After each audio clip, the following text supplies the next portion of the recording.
You're listening to Something Cheeky, a collection of podcasts where two sisters discuss TV, books, and movies with just enough irreverence and far too many pop culture references.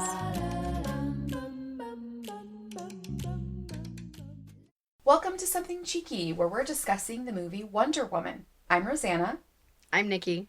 In this movie, we meet Diana Prince, aka Wonder Woman, and learn what motivated her to leave paradise and enter the world of men. Additionally, women everywhere prove that there is an audience for female superheroes. Yes. This is part 2 of our coverage of the Patty Jenkins-directed movie Wonder Woman, starring Gal Gadot. In part 1, Nikki heard the movie synopsis and watched the trailer and made predictions. Now that we've both seen the movie, let's discuss the highs and lows, and how bad Nikki is at predictions.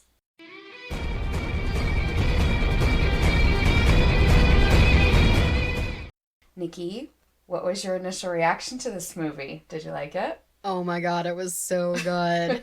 It was so good. I knew it was going to be good because I know that you just loved it and everyone has been raving about it.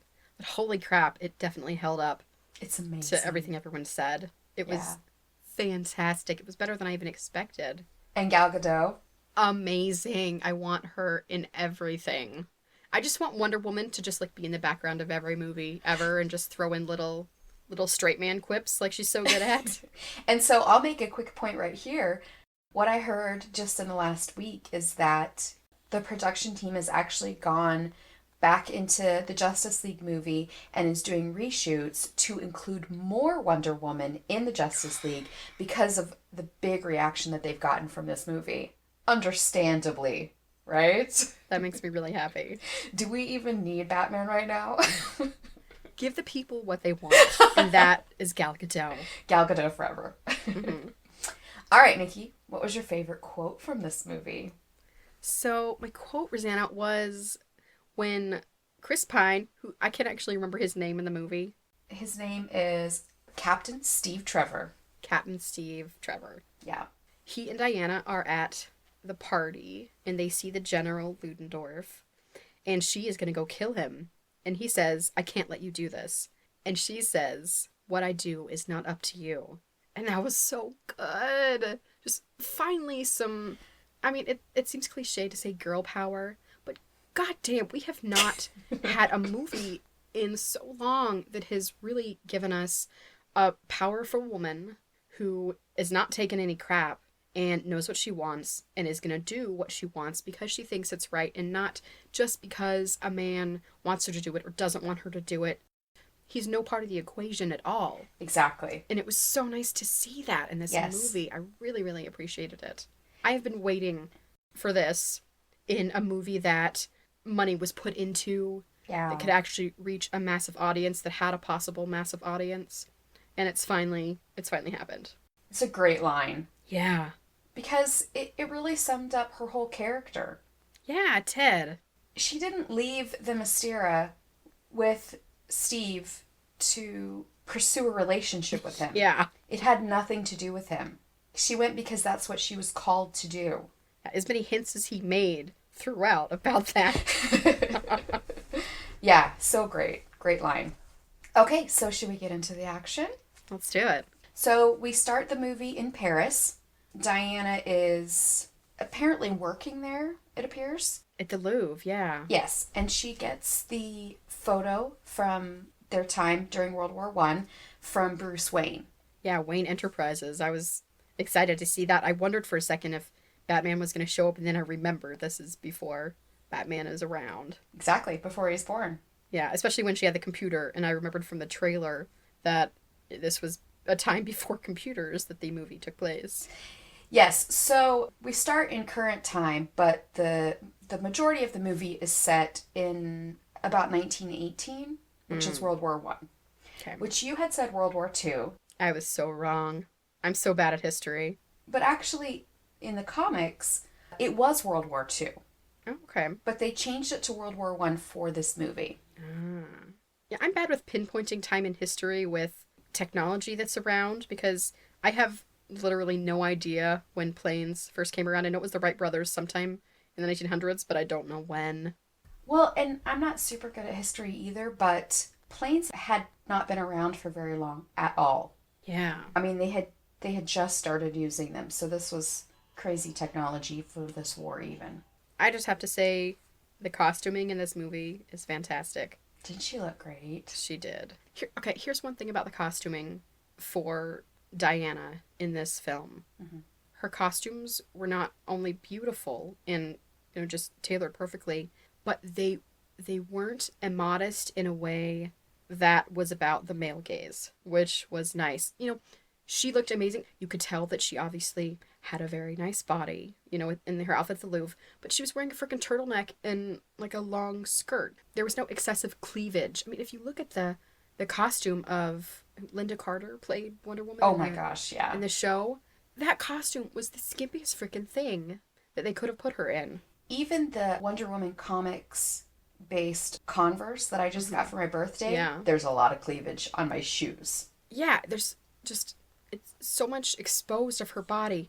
In this movie, she gets something to cover part of her legs, which is amazing for a female superhero if they're not in a teeny tiny leotard or a skin tight catsuit.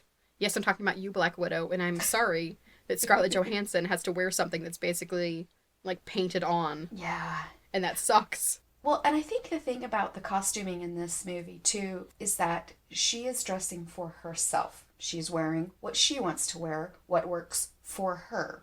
And they really point out how much her clothes are about function. Yeah. When she's trying on all the outfits at the store and she keeps trying to kick in them and she's like, I can't move in this. Yeah. There's a reason that she has the clothes that she does. The only thing that's not great about costume is that, and it's really hard to get away from something like this, basically the breast pockets in her breastplate, which I hadn't thought about it before. It always seemed weird to me and I couldn't pinpoint exactly why it was weird. And then I read something recently about why that is a horrible, horrible way to design armor. It makes it so if you get hit in the chest, armor's supposed to deflect it off to the side. Right. But when it goes in the middle, it actually presses it in. If that breaks the armor, instead of deflecting it, it will crush your sternum and frickin' kill you. So it's not at all what's supposed to happen. Yeah, I feel like they probably didn't want to depart so much from her historical outfit. Mm-hmm. But yeah, I can see that. Yeah, I get why they did it, but also it's not a practical design. That's true. Okay, so in the next scene, we move on to Diana being a child of the island of the Mascara. She's watching the Amazons and she's arguing with her mother because she wants her aunt to start training her. Yeah, that was great casting. It's always hard for kids in movies. It's such a crapshoot, it seems like. It was good casting. She was adorable, too. And so fierce. And it was believable that she grew up to be Gal Gadot. Right. Yeah, I would have wanted to cast, of course, as in everything, I want to cast the girl who plays Lady Mormont in Game of Thrones. She was too old. Yeah. And she also doesn't look much like her either. No, not at all. But she could have been the fierce one. I like her. So then we move into Queen Hippolyta, and she's talking to Diana about why she doesn't want her to train, or putting her off, really. Mm-hmm. And she tells the story of the gods, and they talk about the god killer. Yes. I liked the animation. Wasn't that great? I really liked it, too. And I feel like it's a style I haven't actually seen before. It didn't look like anything I can remember seeing either. Yeah, like stylized claymation, almost.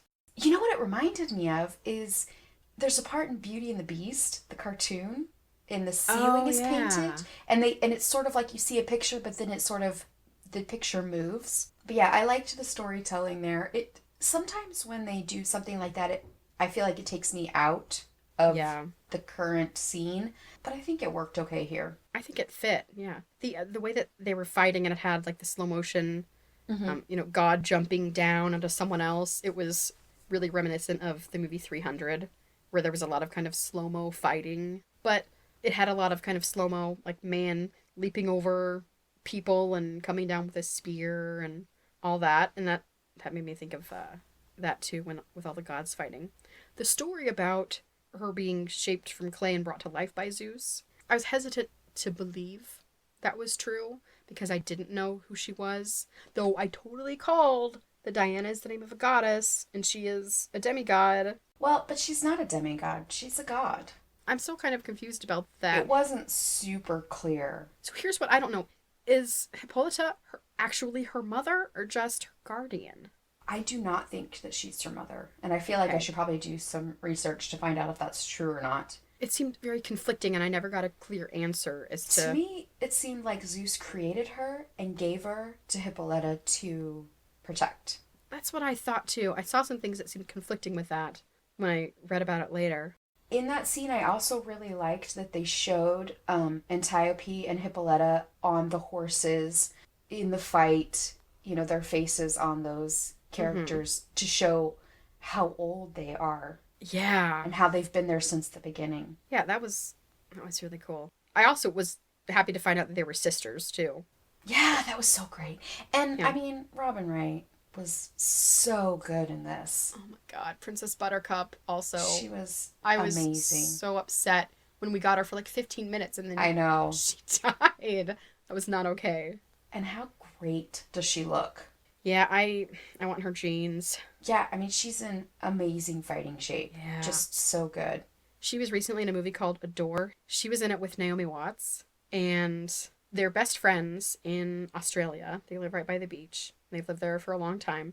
They each fall in love with each other's son, and it's this big secret for a long time, and then they find out about each other, and then it's a crazy movie, and it's very weird. There's a lot of sex, but it's a very interesting movie, and she in that movie, I mean, she and Naomi Watts play, women who were their, well, her actual age, but I think Naomi Watts is a decent bit younger. But they just look amazing. I mean, it's no wonder these 20-year-old guys fall in love with them because they are beautiful Yeah.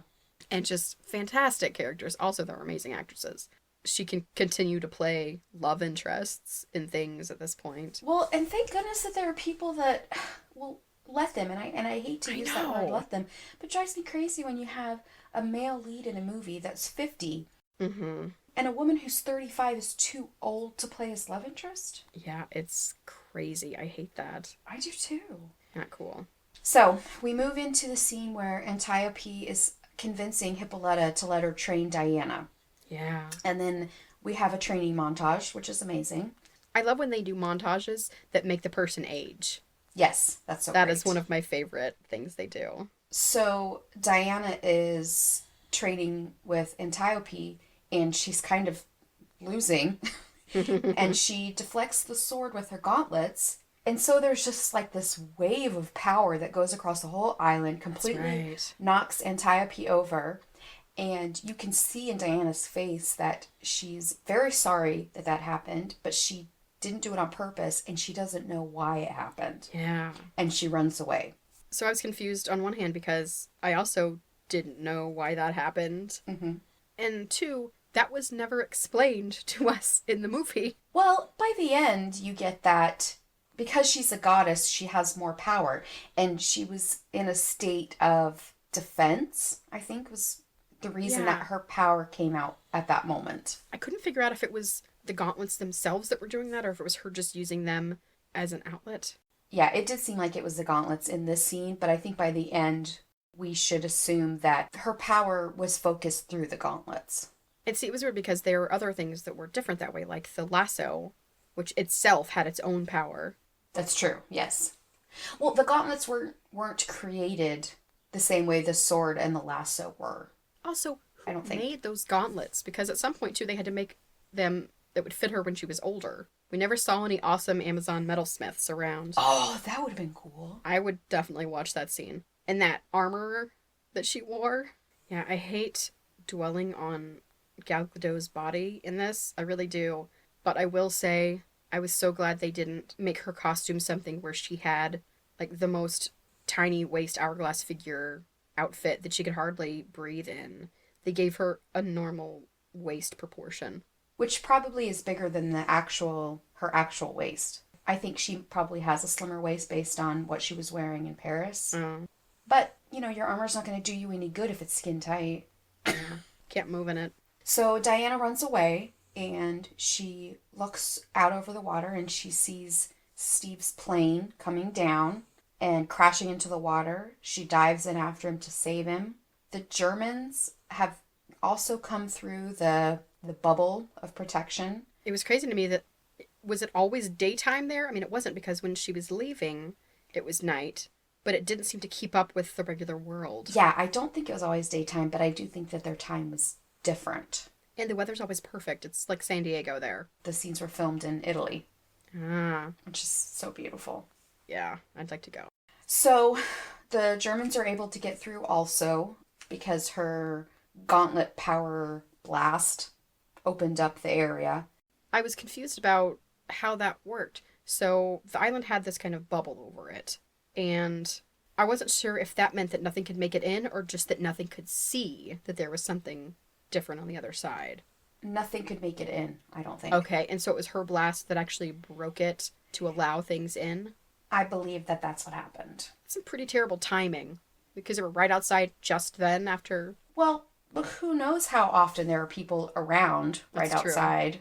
I mean, obviously it was very coincidental, but Makes me think of video games like Skyrim, where you get to the edge of the map and you just can't walk any further. You just keep taking steps and you don't go anywhere.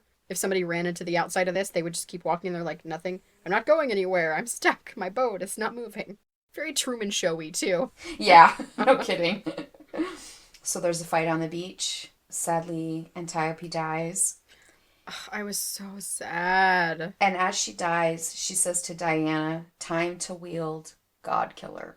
Yeah, I had no idea that Diana was the god killer. I still No. thought it was the sword. Yeah, of course. So did Diana. Though I was suspicious about that, because when she called it a god killer, when she was younger and she first saw it, her mom like had this look. Like, that's not quite right, but it's eh.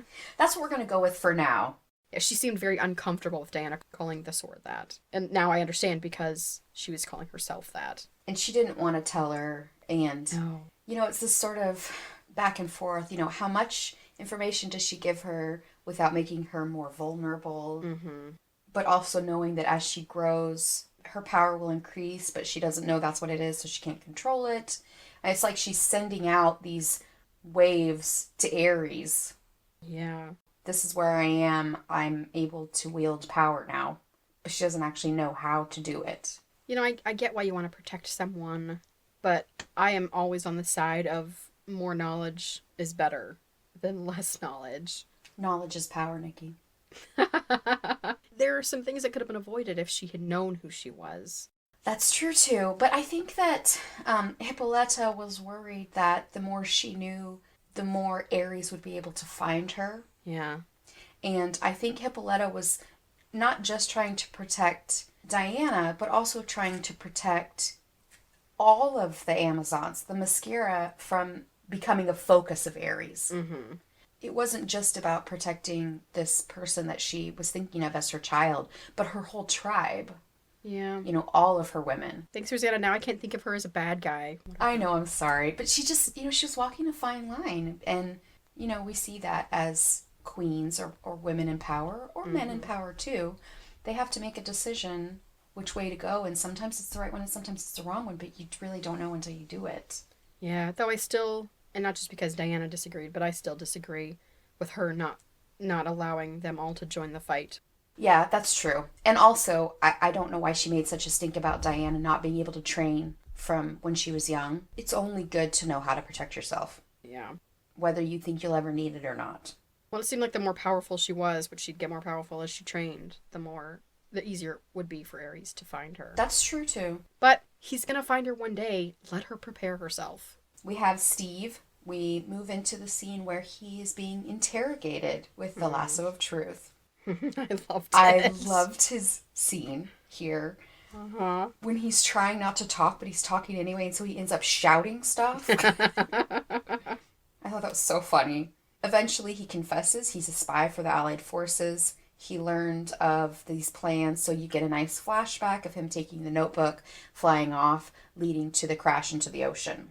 I know that even though he was a spy and we all knew it, I think it's still sometimes a risk to put the good guy in a Nazi costume, because that's bad optics, you know, for all of your merchandise and posters and screenshots of movies, to have him Well, there is that. in that. Yeah, that's always tough. I'm sure they had to be really careful about getting him in regular clothes and taking those pictures. That's risky. Sure, yeah. And so, what do you think of the lasso of truth compared to what you were expecting before this? I did not realize it was going to be like the freaking soul sword from Shadowhunters or Mortal Instruments, Uh-huh. where it compels people to tell the truth. I thought that they just wouldn't be able to lie, but the fact that it actually makes them say what the truth is. It's a pretty handy little tool, isn't it? I think my favorite part with the lasso of truth, because I'll be honest, I didn't really like the fighting with the lasso.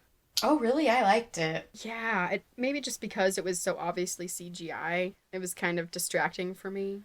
I try to just not think too hard on it and just Yeah. take it in as it's expected to be taken in. My favorite part with the lasso, it was a little later in the movie, and they were standing on the stairs, and she wanted to go to the front. Yes, he wraps it around his wrist. And he had said he had been lying inside, and she didn't believe him, so he wrapped it around. And he said, "We're going to the front. We're probably gonna die. This is a terrible idea!"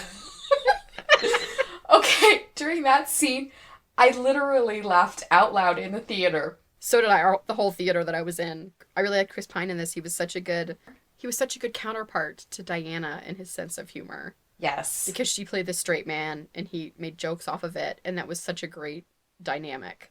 It was really fun to watch. They were really nice together. Yeah. So the next scene is Steve taking a bath in the fountain. He comes out of the water. He is naked. They have a conversation about the watch and what its purpose is. And she says, God, that was great. She says, "You let that thing tell you what to do?" Well, even just the watch itself, he's standing there naked, and she says, "What is that?" And he kind of looks down, thinking she's talking about his penis. Right. This? And then he realizes, oh, this is my watch. Realizes it is not his penis that she is talking about there at all. She does not care. She's indifferent to that. I really loved that she wasn't shy about it. There was no blushing involved. Nope, exactly. She was just like, "That's your body. I've seen pictures of this. You know, it doesn't matter." That is anatomy. Yeah. Yeah. Yeah, I like that too. So she has the discussion with her mother and the senator. She's telling them that is their duty to respond to this. They pretty much all disagree with her. She decides to take the God Killer and the lasso of truth. So she jumps. She hits the wall. She starts to fall. Somehow her hands make handholds. I think she was just gripping so hard to try to keep herself from falling that she crunched through it and... Yeah, so we see that she's so strong that she can break... Stone. Yeah, stone in her hands. So she makes handholds. She gets in. She takes I the loved sword. that. Her just climbing up and... And also a little bit of glee. Yeah. She was like, "Hey, cool. I'm like able to do stuff I didn't know I could do." A little bit like Spider-Man. Can't wait to see Spider-Man. Holy crap. I was a little confused about her being surprised at her power. There was talk about, at one point, Hippolyta said, "Obviously we know you're not like other Amazons." That had not been made clear to me at that point. I mean, we all knew she was strong, but the healing was interesting, that she could heal without being helped out, which was obviously, different from the other Amazons. But she was stronger, and she had that boom, whatever red thing flying out of her power. I don't know what to call that with the gauntlets. It's like no one had ever talked to her about this, which seemed crazy to me. I don't know that it was super obvious as she was growing up that she was relatively stronger than everyone else.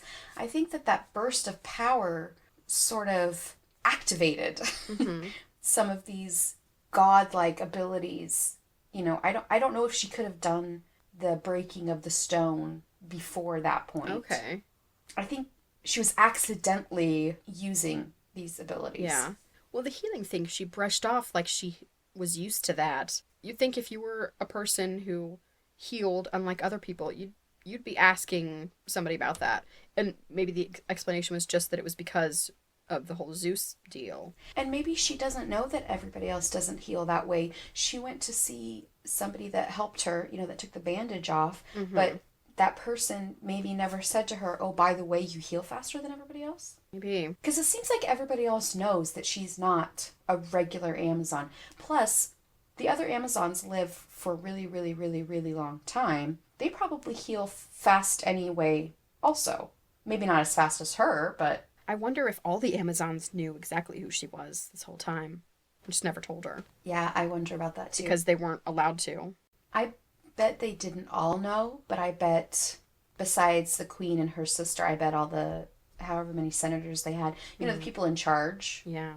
And also the healer. I don't know. We'd have to do some more research about that. Also, why can't she go back? I don't know. So that leads us to she and Steve are leaving on the boat. Yeah. Her mother comes out. She says she knows she's going to go whether she asks her to stay or not, pretty much. One thing about this scene that I really liked about the writing, in so many movies where you've got a male, female in the major roles, and one is the powerful one, usually the man, but in this case, Diana, the other person is often so bumbling to make their counterpart seem even more awesome. Right. And I was so happy they didn't do that in the movie. When she was there and her mom came up, they gave him some nice emotional intelligence. He backed away and went to the ship like, do, I'm not hearing any of this. I'm going to leave you guys to figure out your issues. Yeah. Plus, he also would have been content to leave without Diana. That's true. He just wanted to leave.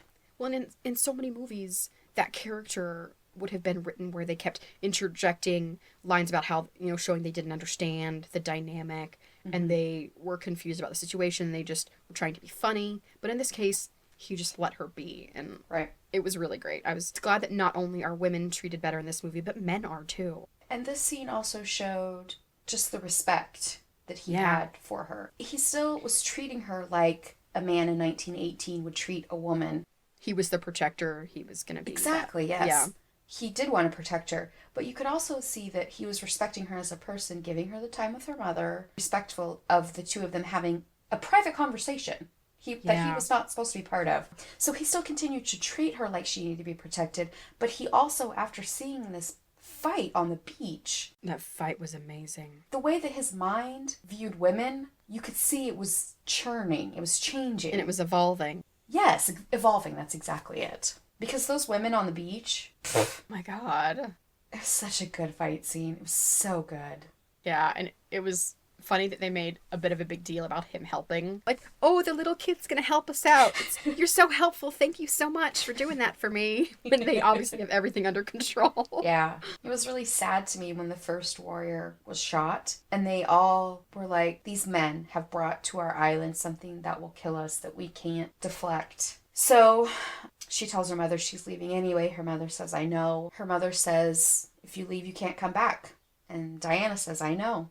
And it's so sad. Well, because she already knew, that makes me wonder if she had, is like an 8-year-old, decided she was going to run away or something, and they had to tell her that she couldn't come back at that point. Maybe Diana's not the first Amazon to leave the island. Well, why do they have a boat? It seems like no one's ever left. Well, I mean, the boat could just be to go around the island. Maybe. Because the part that Steve and the Germans came into was still water. So then we move into these great conversations that they had when it's just the two of them on the boat. Oh my God, okay. Which I read that a lot of this conversation that they had about how she was, formed out of clay and brought to life by Zeus, and the books that she read, this was all sort of improvised between the two actors. Yeah, I read that too, and I loved that. So they're on the boat, they travel to London, they land in London. I loved the small ship in the river, the Thames, with the big ships. Diana's not impressed with the look of London. It's all smoky and the coal fires. And Steve's like, it's not for everyone. They meet up with his secretary, Etta Candy. Loved Etta Candy. Yeah, she was Not great. only is she hilarious, she's completely competent and amazing. She had some moments, and it's not because she looks similar to Melissa McCarthy, but just the way that she delivered some lines was just like Melissa McCarthy's character in Spy.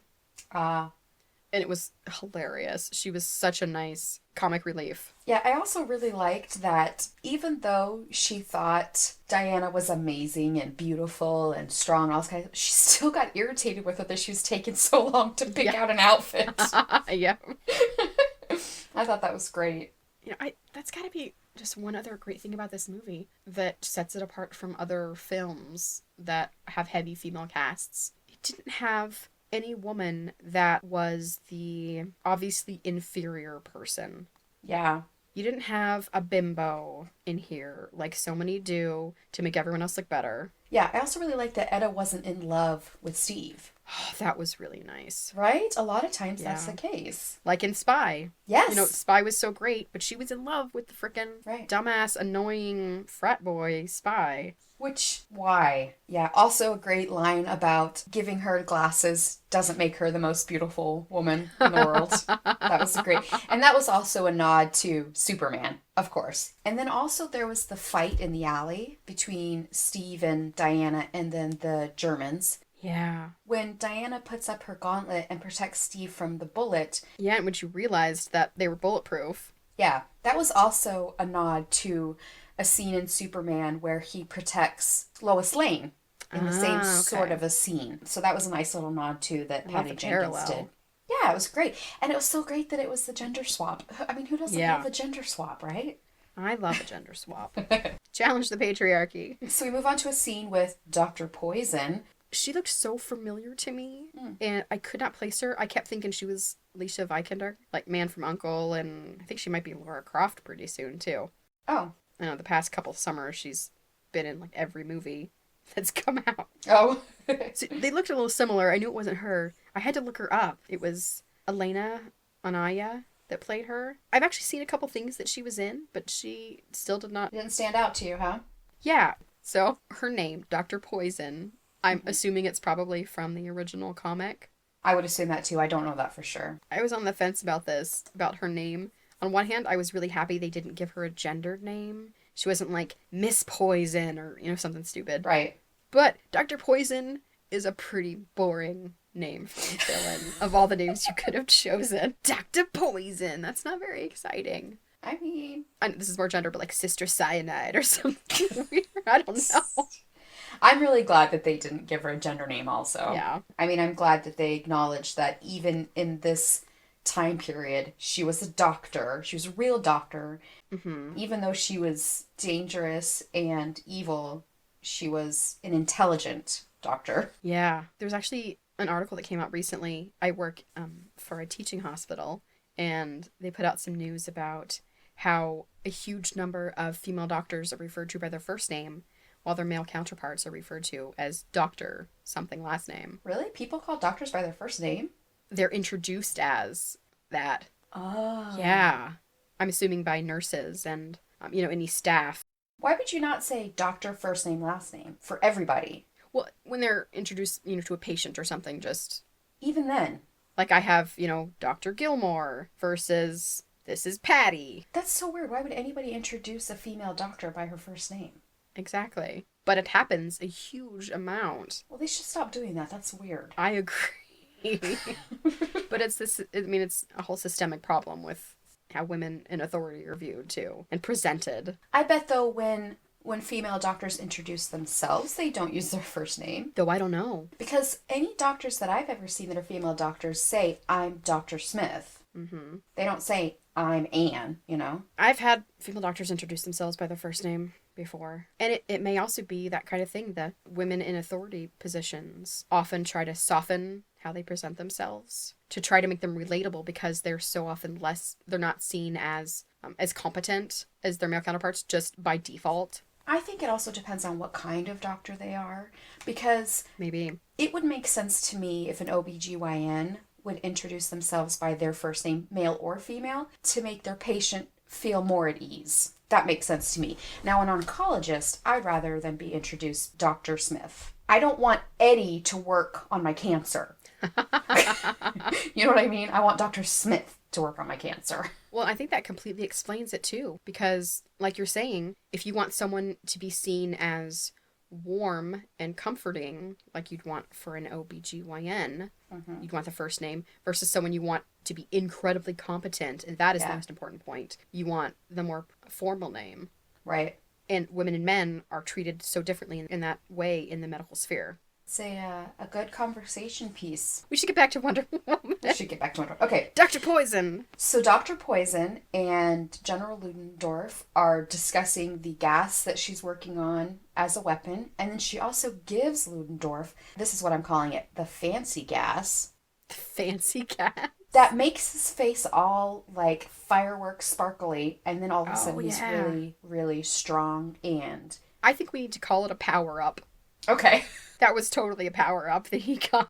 The power up gas. It's Yeah. the mushroom from Super Mario And Brothers. I don't know what she put in that because that's not realistic, I don't think. No, it was definitely a supernatural thing with the light behind it. Yeah, it was really strange. Yeah, that wasn't anything of this realm. So this made him more youthful, physically stronger, Yeah, a lot more powerful. just a good power up. I like that. And she's frustrated by this process. She's trying to come up with this gas, and just something's not quite right about it. She Hmm. can't get it to do exactly what she wants it to do, but she's still working on it. But she's missing her notebook, and she's really irritated about that. Yeah, because Steve stole Because it. Steve stole it. So then we move into the meeting in London. We meet Sir Patrick. He's trying to Miss negotiate. Lupin. Yes, which. Were you suspicious of him at this point? Something felt off, but I didn't think about it enough to realize who he was. There were a couple moments like that. Yeah, I wasn't suspicious of him until he was working in the office with Etta and he took the phone call Hmm. from Steve. Then I thought that was odd. But at this point, I was like, Lupin! Yeah, I Yay! wasn't suspicious of him because he took the phone call. I was suspicious when he got up and he walked and he was hobbling. It seemed so overdone. His Oh, limping. I was like, that's weird. I don't remember it being that pronounced before. I see. And I was Okay. like, something's weird, but I was not putting it together. Yeah, so at this point, he's negotiating the armistice, or attempting to. Steve gives him the notebook. Then there's this whole scene where the men are trying to figure out what the notebook says. And Diana's like, just give it to me. I can tell you what it says. Let the grown-ups handle it, boys. Exactly. And she was like, none of you can read this? Also, their cryptographers couldn't figure out it was another freaking language. Come on. Or even maybe not being able to read it, but which language it was, maybe? Yeah, or recognizing that it was a language and not a a code. Yeah. They don't have Google, but they have libraries. Right.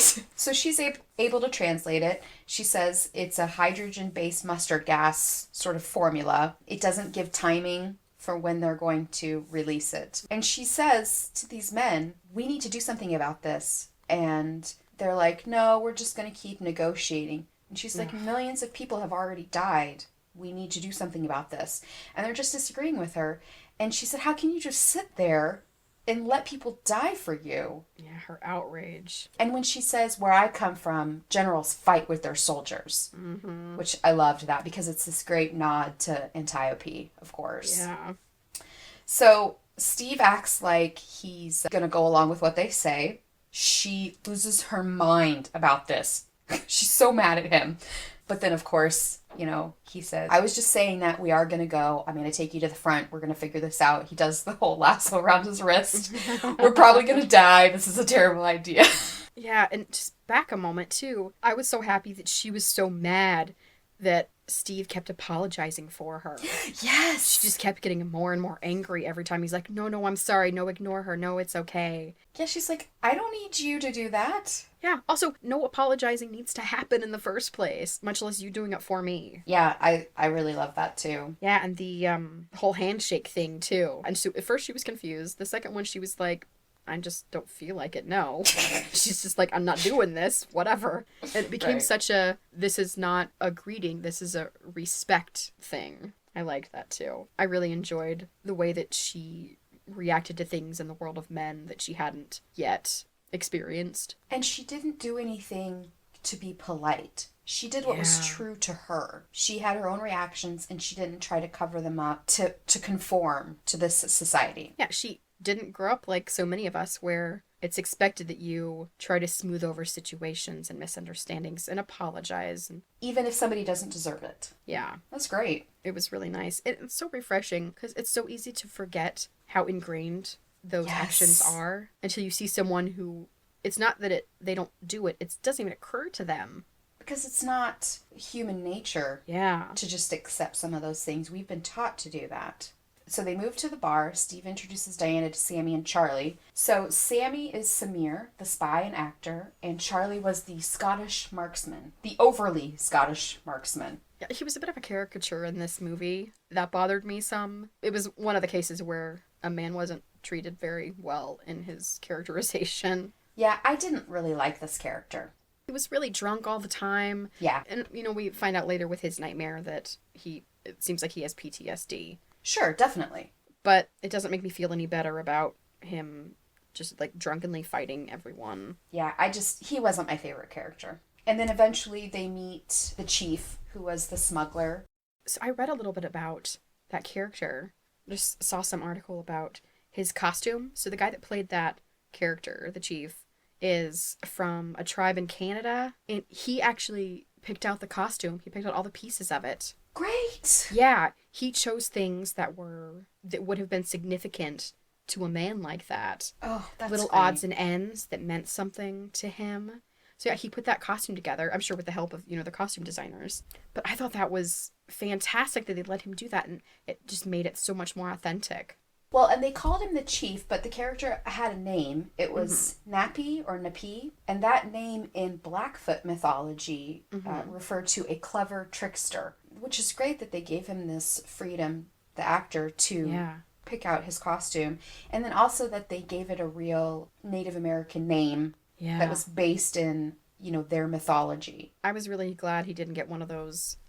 I hate when they give American Indian characters names that are something that a white man would have obviously have come up with, like Johnny Hunts a lot, or just some terrible. That's a terrible name. It really is terrible. I can't think of anything better, but you know what I mean. Sure. Those kinds of names where they take a word and they make it into a phrase instead of an actual name. It's good when you have a character from another nationality that has a name from their nationality and not a name given to them by someone else. Yeah, I'm interested in that thing you said of the trickster too. I heard a rumor that he may turn out to be a demigod. Ooh, I don't know if love that's that true. idea. I don't know if that came from actual sources, but I wonder, because that would be really fun. And I think Wonder Woman, this movie is supposed to be the first of a trilogy. Okay. So maybe we will get something else about him? Mm-hmm. I don't know. That's interesting. Yeah. Yeah, I wouldn't be surprised if we saw him again. And I wonder if the trilogy is going to be post-Justice League, the next movie, or if it's going to be interim between current time and this time. Do you know what time period Justice League is set in?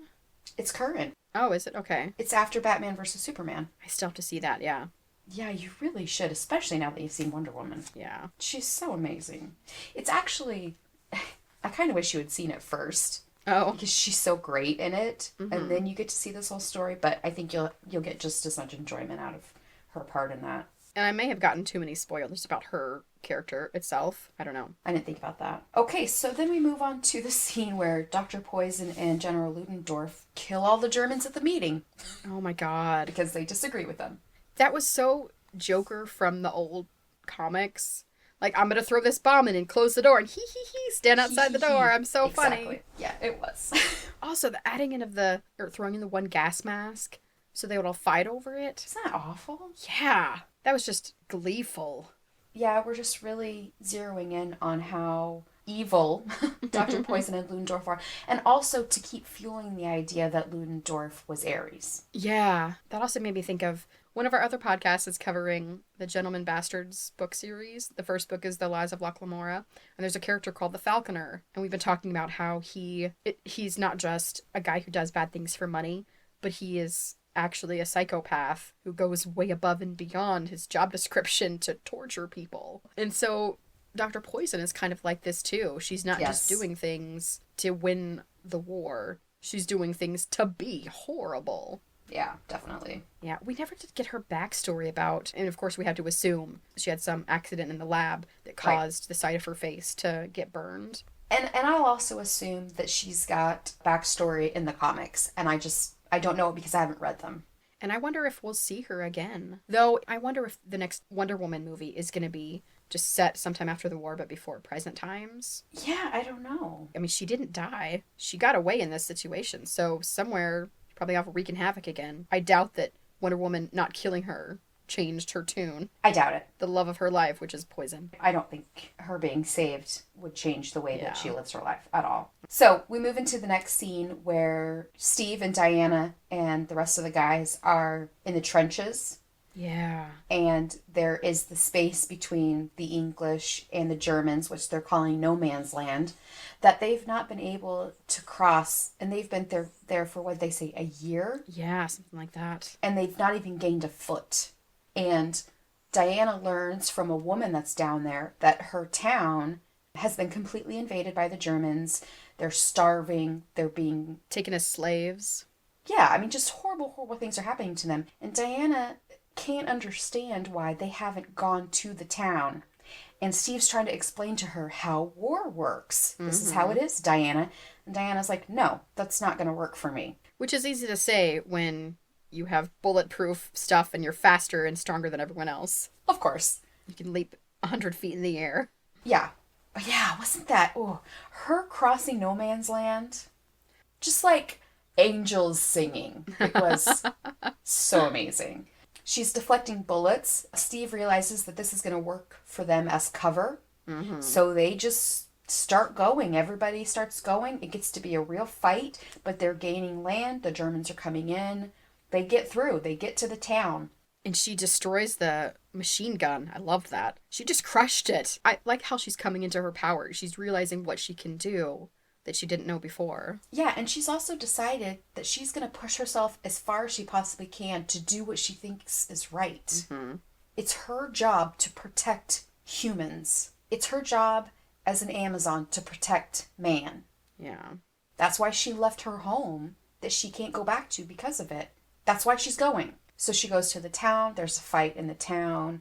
They get through everybody. The sniper in the clock tower is just picking them off. This is one thing I loved too is Steve remembered the fight on the beach where someone held up a shield. Yes. She ran up, jumped on the shield, and the people pushed them off to give them more height. He saw the car door or something that was out in the courtyard. I think it's from the tank, but yeah. Oh, yeah, and managed to get the guys under it. Didn't even tell them what they were doing. But, said, when I say go, we'll, lift this up. And he not only remembered that happened, but assumed that was a general Amazonian battle tactic, so Diana would know exactly what to do when they got ready. And also, he showed this great thing where he decided the best thing to do right now is to be support. Yeah, and not try to win it himself. He didn't try to shoot the sniper. He got Diana where she needed to be to get to the sniper. He played the supporting role. And he got his men in there too. And that is very unusual. A big evolution too from who he was in the beginning and what he thought definitely. Capabilities were of women. Well, and honestly, what kind of character would you write that after watching her walk through no man's land wouldn't want to help her?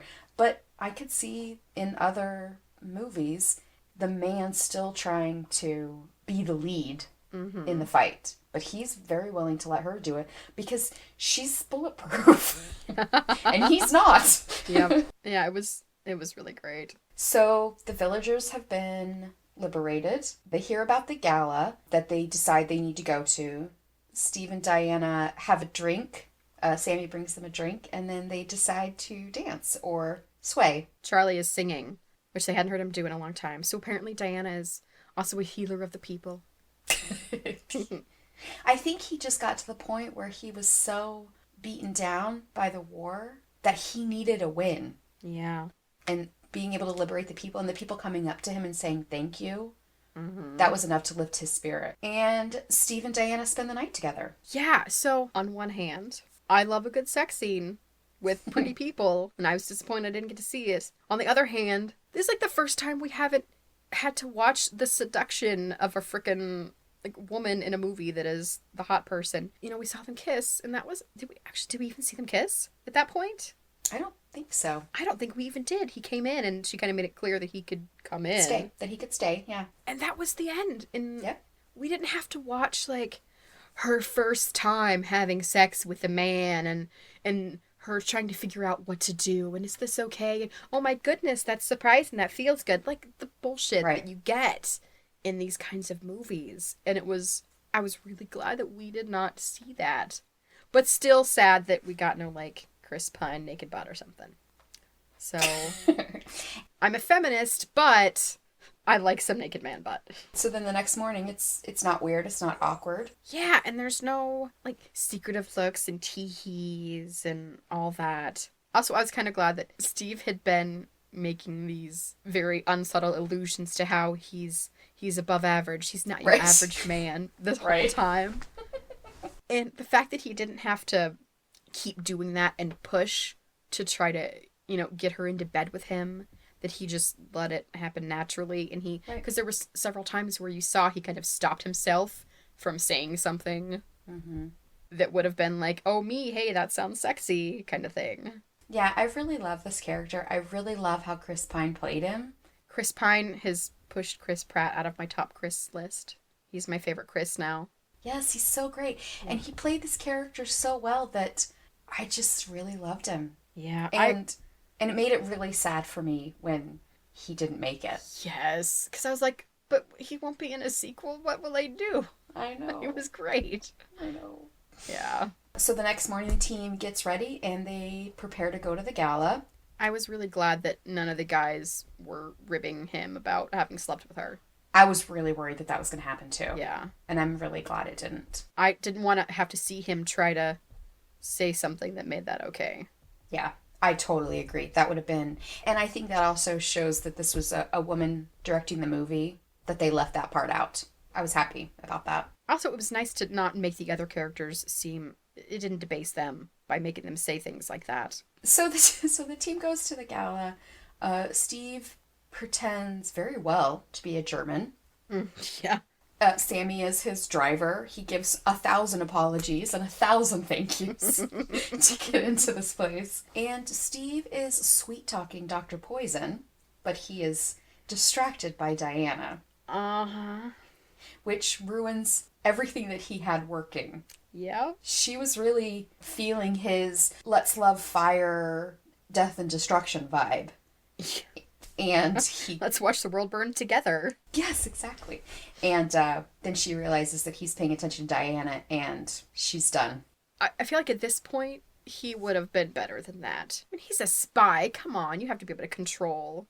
Yeah, I think it's expected that we're thinking that he's distracted by the way Diana looks, because she looks so amazing in this dress. But I think it's more that he's distracted because she's not supposed to be there. That's true, too. He told her not to come. I think it's a mix. She does anyway, and he's worried about her messing things up by killing Ludendorff. He doesn't want her to do that. I think if it were just him worried about her because she wasn't supposed to be there, that he wouldn't have just stared open-mouthed for as long as he did. Yeah, maybe. I think it's both. Yeah. And this is where, the great scene where she tells him she's going to go do what she's there to do. This is where the great quote comes in. Steve says, I can't let you do that. She says, what I do is not up to you. And she's very matter of fact. I already told you this is what I'm here to do. I'm not asking you for your input. Mm-hmm. My sword, my choice. Yeah. So Ludendorff releases the gas on the village, kills everyone. Diana is pissed at Steve for stopping her from killing him because everybody they just saved the night before is dead. That is so sad. And we also see that she walks into this gas field and she's completely fine, but Steve walks in and can't even take more than one step and he's already coughing. So we see another part of her ability as a not human. And it wasn't even that she was healing super fast. She just wasn't affected. Then we learn that Ludendorff plans to bomb London with the gas, and Diana finds him at the airbase, and fight ensues. Yes. She fights with him. He smells his power-up gas. He gets really strong. He still can't take her. I mean, she's Wonder Woman. So Diana is fighting General Ludendorff. They end up on the roof. She stabs him all the way through. Oh, yeah. Himself and the roof. I was surprised she left the sword there, maybe just to make sure that... I was really surprised about that, too. But then she realizes that the soldiers are continuing to load the gas onto the plane. She's so upset when she doesn't understand why they didn't stop. Yeah, they should have stopped if she had really killed Ares. And at this point, were you thinking Ares isn't actually doing this? These are just bad people, the way Steve says so? So I was thinking maybe he was actually Ares, possibly. But also, it's not that simple. It's not like, maybe he could have pushed people into war, but it doesn't take that continuous upkeep to make war continue. And at this point, I was kind of where Steve was. It's not Ares. There's no Ares here right now. These are just bad people doing bad things. And I felt so bad for her because she couldn't understand why that was the way it was. So Steve and Diana have the conversation. They talk about why things are still happening if she's killed Ares. Steve says there are bad people, not just one bad person. Then they have a conversation. She's having a hard time hearing him. Ugh. He runs off. I was like, what is he saying? I have to know what's happening here. I was so glad when they did the time loop. So they're having the conversation. She can't hear what he says. He gives her the watch, and then he takes off. Well, I thought she really couldn't hear him because of the hearing damage. Right. Which is what it seemed like. Yeah. She sees Sir Patrick. How did you get here, Sir Patrick? Oh my god. And then as soon as I saw him, I'm like, oh my god, that's him. Yeah. And he keeps moving without being seen, and it's really disturbing. Yeah, because I did have a second after she killed the general where I thought it must be Dr. Poison that's Ares. Oh, that would have been good too. Yeah, because I was like, well, she's the next logical person. And also awesome that it's a woman. As soon as Sir Patrick showed up, I'm like, damn it, he's him. Yes. And then I'm like, I knew something was off, but I couldn't figure it out. Right, so she realizes he's Ares. He destroys the God Killer, the sword. Just incinerates it. Yeah, she hits him and he just lets it run into his hand and it just falls apart. Crumbles. And I was like, oh no, this is bad. And he has the lasso around him. She tells him to tell her the truth. I was surprised it worked on him. Or I was wondering if he's just telling the truth, because why not? Because I was like, he's a god. I'm surprised that... I don't think that he thought it was worth it to lie. Yeah. So I don't know if it would have worked on him or not. He shows her what the world would be like without man, and it's better. She looks around and she's like, this is kind of nice. But this is not why I'm here. Yeah, this is also wrong. And they start to fight, and he tells her that the sword is not the god killer. She's the god killer. Only a god can kill another god. And she's like, oh, things are all starting to fall into place now. Yeah. During that part, I did this little montage in my head of remembering all the points, like when she saw the sword, the mom's expression, and when Antiope, said it was time for her to go and all that. And I was like, all the puzzle pieces connected. Unleash the god killer. Yes, so they're fighting. Then we move on to Steve and the team are passing the Germans. They're having this discussion about what to do about the gas. If they shoot the plane, everyone within 50 miles is going to die. What are we going to do about all the gas on this plane? And we also see the scene replayed with Steve and Diana, and he gives her the watch, and he says, I wish we had more time. I love you. And then he goes into the plane, and he flies it into the sky. Apparently high enough to not distribute all of the gas. So the kids and I and Jeff were talking about this after we saw the movie, and I said, why didn't he just fly the plane up really, really high and then put on a parachute and jump out of the plane and let the plane explode in the sky? And Jeff's like, they just invented planes. They didn't have parachutes. Can you believe that? That's terrible. I feel like that would be the second thing you would invent after the plane. Mm-hmm. Yeah. So Steve sacrifices himself to save everyone. The plane blows up. We've lost Steve. It's very sad. Diana is still fighting Ares. She sees the plane explode. You can see the agony in her face that she's just lost Steve. Yeah. And she's remembering when he said, I wish we had more time. I love you. And she also remembers that he had said, I can save the day. You can save the world. And all I could think of course, at that moment, which made it a little less poignant for me, was save the cheerleader, save the world. Oh my gosh. From No Heroes reference. I couldn't help it. It was right there. So she pulls all her power together. She gets up, and Ares just blasts her, and she absorbs his blast of power into her gauntlets. Yeah, the lightning. And then she's like, ooh, this is neat, moving her arms around. Yeah. She's like, and then he looks yes. scared for the first time in that fight. Yeah, he should be. Yeah. She absorbs everything he shoots at her and then shoots it right back to him and destroys him. Yeah, it was pretty awesome. We see all the people, all the soldiers standing around starting to get up. And then it really hits you because, even the people on two different sides are congratulating each other and they seem happy they're all alive. And they're all like 18. Yes. They don't have a stake in this war. They're just fighting No. for their country. They're just kids. It's really sad that that's not just the movie, but that's the way it actually was in history. So they celebrate the end of the war in London, and they all go see Steve's picture. Oh, it's so sad. The final scene, we're back in Paris. Diana emails a thank you to Bruce, and she continues her work as Wonder Woman. I'm kind of sad that Bruce Wayne didn't show up himself to give her the photo. Well, Bruce Wayne is a very busy man. By day, a bazillionaire. By night, vigilante. You know, he's got stuff to do.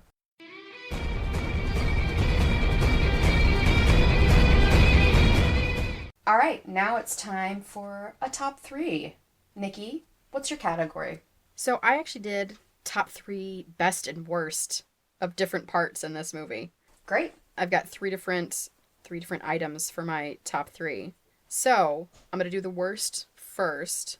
The worst casting choice for me, which I'm sad about because I really like the actor himself. It was David Thewlis, who plays Ares and Sir Patrick. Remus Lupin. Yeah, so I like him as Sir Patrick. He was very good. But as Ares, it was strange because he's not a large man. And not that I think they needed to make Ares massive, but they did. It drew me out when he came out of Sir Patrick and then turned into Ares, and he suddenly had big, giant, broad shoulders in his outfit, and his chest was massive, and he was, very tall. I also think he was too old. Yeah. I mean, that's something that I fight with about casting women and them not being allowed to play characters, as they age. But I think for this part, he was too old. Well, and usually they cast everyone but Zeus as a younger person, or a person, Sure. under 40. Yeah. And so it was weird to see that. And I'm sure, some of the reason for casting him was because it was unexpected. You wouldn't expect him to play God.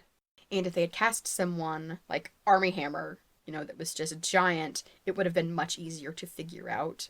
It would have been suspicious. He was the secret god. That's true. But still, that was distracting for me.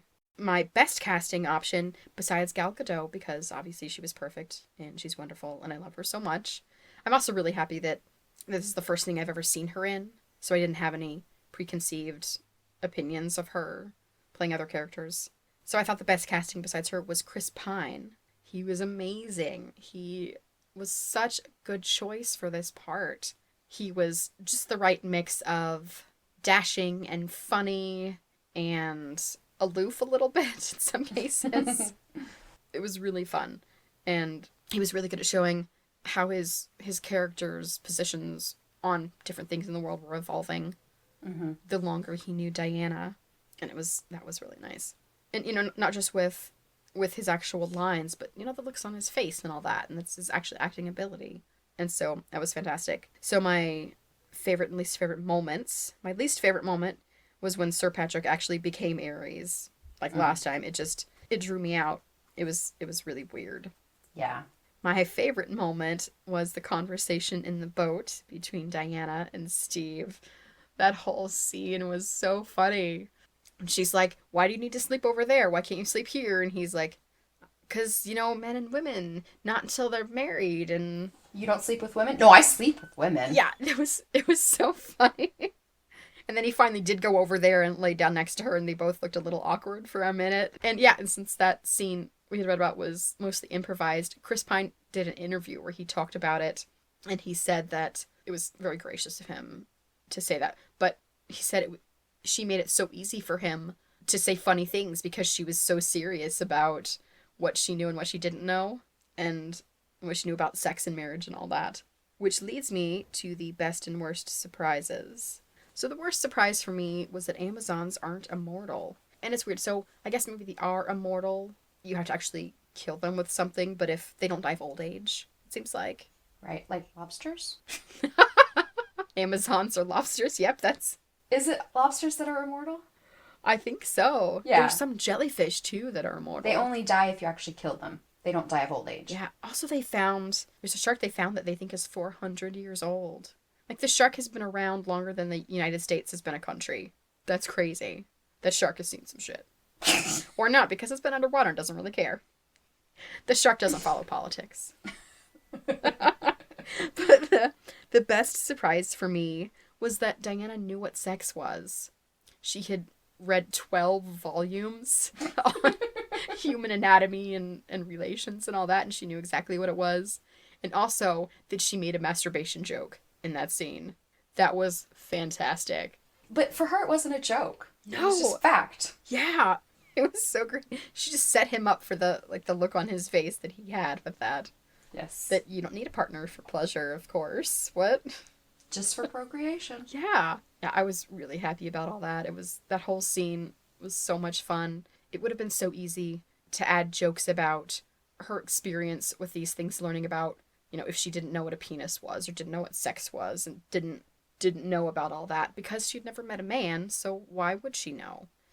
But since they allowed her to have that knowledge, it didn't make her the butt of jokes in that area. And it would have been so easy to do that. And I'm really glad they didn't. It was more respectful for them not to. Yeah. And that was my favorite. Those are my top 3. Those are great. So, do you have any lingering questions or any predictions about the next movie? I really want to know what time period the next Wonder Woman film will be. Yeah, I do too. I'm dying to know. Well, and I assume they'll do a sequel. So I know Gal Gadot is signed on for 3 movies, but she's already done all 3 because she did Batman, Superman, Wonder Woman, and she's doing Justice League. Which actually means now when she does a contract for the next Wonder Woman movie, she's going to get paid a ton of money. Oh, definitely. And she deserves it. There was a really big controversy about how she only got paid $300,000, I think, for Wonder Woman. What? That's not right. Yeah. What? Yeah. Are you sure? So here's the thing. A lot of people were saying that Henry Cavill got paid like $14 million for Superman. But apparently that's not actually completely true. He got more for the later movies, but he actually got around the same amount for his first Superman film. Yeah, and so there was a big, how come the man gets paid more? But that's not... They didn't really read the contracts the way they were. So I don't feel as upset about that. Also, I'm glad that a Wonder Woman sequel was not in her 3-film contract because she's going to be able to command a ridiculous amount of money for the next one. Predictions for Justice League?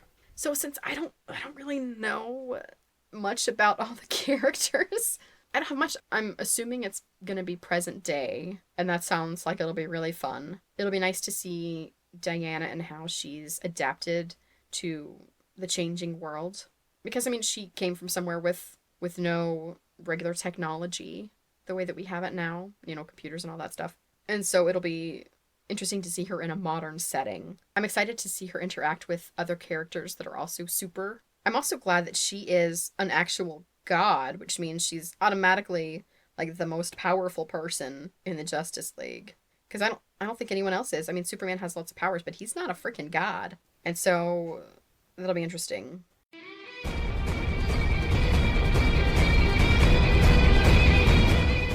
All right, Cheekies, that's our episode. If you have a movie you'd like to hear us cover, send us an email to hosts@somethingcheekypodcast.com. Please leave us a review wherever you get your podcasts. You can follow us on Twitter at SomeCheek and Facebook.com/SomeCheek. You can also find our other podcasts that we cover on our website, somethingcheekypodcast.com. Thanks for listening. We'll see you next time.